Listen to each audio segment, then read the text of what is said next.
So guys, gusto ko lang pong i-share at ipakita sa inyo kung paano po gumawa ng kalan na yari sa lupa pero matibay. Dahil naka 6.1 views po ito sa aking YouTube channel, kaya gusto ko rin i-share dito sa Facebook, baka sakaling makatulong sa inyo.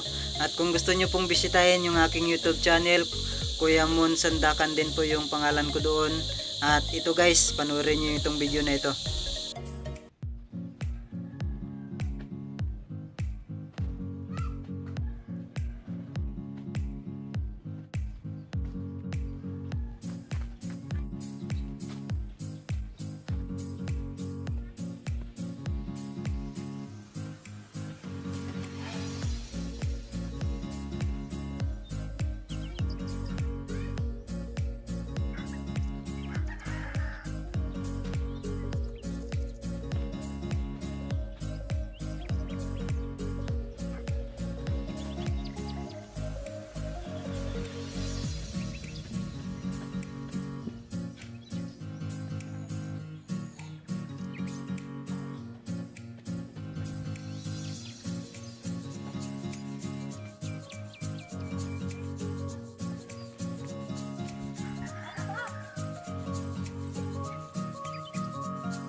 Please like, follow, and share.